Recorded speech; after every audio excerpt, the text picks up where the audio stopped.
everybody, welcome to the video. So we're breaking down my core plays for week 18 of the NFL season over on DraftKings. These are going my 3 favorite cash-in tournament plays on the entire slate, previewing their ownership projections, my projections, and some of their props over on PrizePicks. And I will say PrizePicks is looking pretty appealing this weekend because if you don't want to play DFS for the last week, I totally get it. It can be a bit of a mess.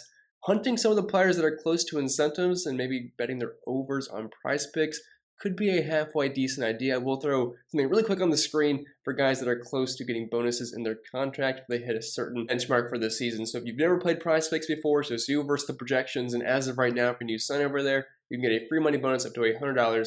You use code CPEN and tell them I sent you. Use the link down below, or head over to prizepicks.com. And if you are brand new to the channel and you do enjoy today's content, I do this each and every single week, not just for the NFL, but I cover other sports as well, including NASCAR, which we do have the Millie Maker in just about a month for the Daytona 500, the inaugural Millie Maker for NASCAR contest. So very, very excited about that. And if you really do enjoy the free content, I do have extra content over on Patreon, which includes projections, cheat sheets, optimizers, and ownership projections, not just for the NFL, but other sports as well. So I do appreciate it.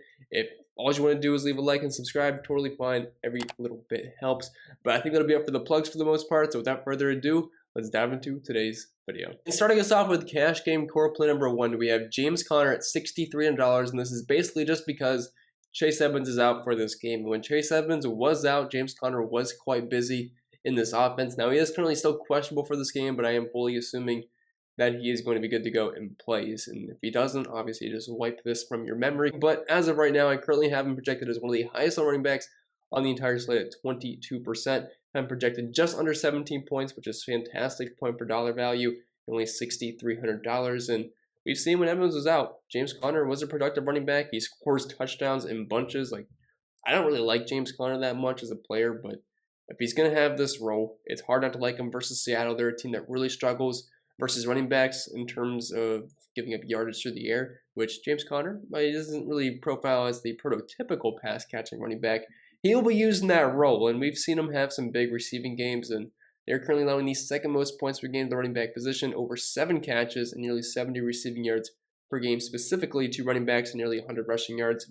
So as a 6.5 point favorite at home, a 27 point implied team total against a pretty bad defense versus the run, really hard for me to not like James Conner at $6,300 with Edmonds being out, as he should get around 20 total touches in this game. And moving on to our second cash game core play of the week, I was kind of having a tough time getting a second running back that I was actually in love with. So I was considering going with 2 wide receivers, but then I was struggling to even really find 1 wide receiver that I liked a lot in cash games. So I figured I'd tough it out, throw SONY MICHEL in here at $6,000. Now, if Cam Akers was not back, unfortunately he is, not unfortunate for him, but unfortunate for DFS purposes, it makes things a little bit muddier here because he is going to get some touches, which does take away from MICHEL, because MICHEL is basically getting 100% of the running back touches in this backfield ever since Henderson got put in the IR and has been injured. So now with Cam Akers back, he will take a little bit away from MICHEL, but that's fine because Cam Akers is coming off the insane Achilles injury. I am not sure how he is back yet,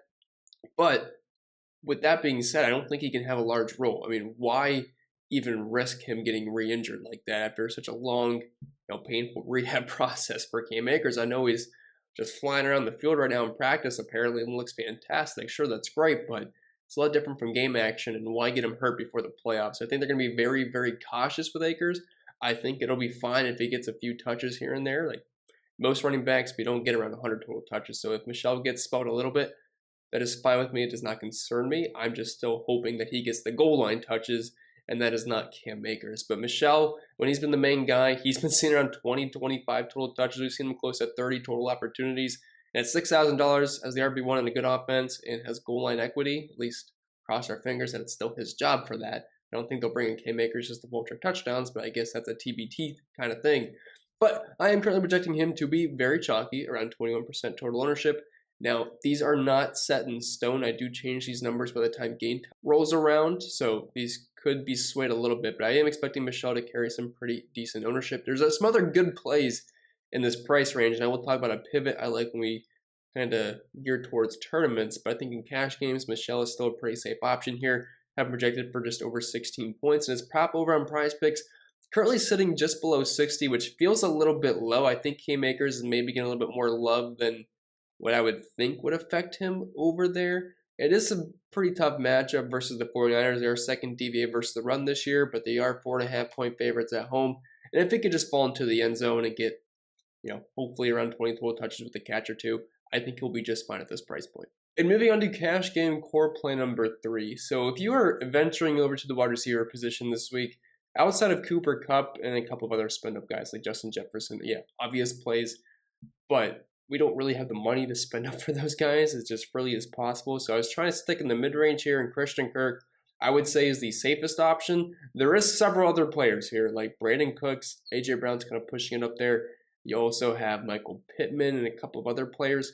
But I'm kind of gearing more towards those guys in tournaments. Cooks is the one guy that I think is both a cash and tournament play, but Christian Kirk seemed like the safest option here. Also projecting him to be one of, if not the highest owned wide receiver on the slate. I think we'll be close between him and Cooper Kupp as of right now. But I just want a piece of like the one decent game on the slate. Every other game, we're talking mid to low 40s for the total. This one is at least close to 50. It's currently sitting at 47.5. Did open close to 49. That has dropped a little bit, but I do like the Cardinals quite a bit. They do have a team total close to 28, which is one of the highest in the entire slate.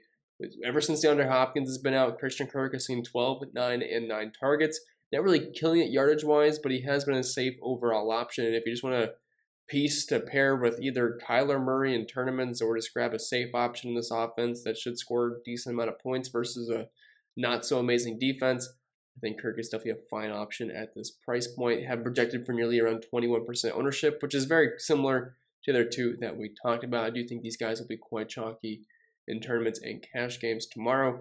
Projection-wise, isn't like killing it. I have him just over 15.5 points, and his prop over on Price Picks does seem a bit low at 52.5 yards, and I do like hitting the over on that. And moving over to the tournament side of things, I do want to say that I think Brandin Cooks is fine in cash games, but I am projecting him for lower ownership than a guy like Christian Kirk right around him, so I do think he's a decent pivot off of him if you're just trying to make it a 1v1 swap.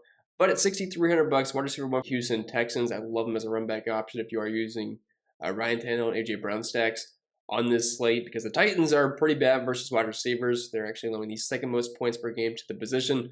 And Cooks the past 3 weeks has had no less than 7 catches and 10 targets in a game. And fantasy-wise, it's been pretty good as well as he has been scoring some touchdowns. And with the Texans being around 10-point underdogs at home here, they should be throwing the ball quite a bit once again.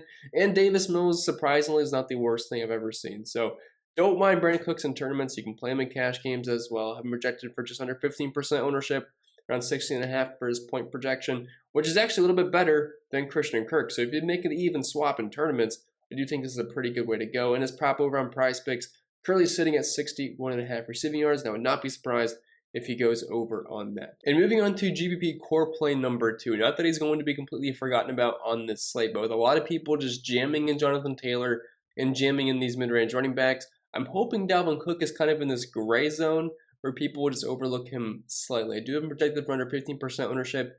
And if you can get Dalvin Cook below $8,000 for under 15% ownership, I think it's a good week to be overweight on that, as Dalvin Cook has obvious RB1 potential, like not just RB1, like top 10 running back, like the RB1 of the week potential each and every single week. I have him projected just under 21 fantasy points. His prop over on Prize Picks is currently at 80.5 yards. Facing Chicago at home, 6-point favorite, touchdown favorite at home. He checks most boxes for me. He's a running back that has 20-plus touch potential each and every single weekend. And the Bears are currently 23rd DVA versus the run, allowing over 100 rushing yards per game so far this season. Even though he did struggle last week, only 9 carries for 13 yards. Circumstances were different. They were playing the Packers. They had a backup quarterback. It was an ugly time for the Minnesota Vikings. But I know we have nothing to play for here. Kirk Cousins is back, which is definitely a big boost for this offense. And Cook, I think, finishes the season pretty strong here. Moving on to our third and final GPP core play of the week, we have Devin Singletary, RB1 for the Buffalo Bills at $6,000. And he's a direct pivot off of SONY MICHEL, who I currently have projected for nearly half the ownership this weekend and not projected too far off. Now, I'm not really one to play Buffalo Bills running backs, but the past 4 weeks have been pretty good DFS-wise for Devin Singletary, also coming off a game where he had 23 carries, 110 yards, multiple touchdowns, and he had 22 carries just 2 weeks prior to that. So they do like Singletary. He is definitely the running back you want in this offense, and he gets a dream matchup versus the New York Jets. He pretty much checks every box for me. He's a 2-touchdown favorite, playing at home. a near 29-point implied team total on a fantastic offense that typically scores a lot of points, getting a lot of usage recently. We'll be using the passing game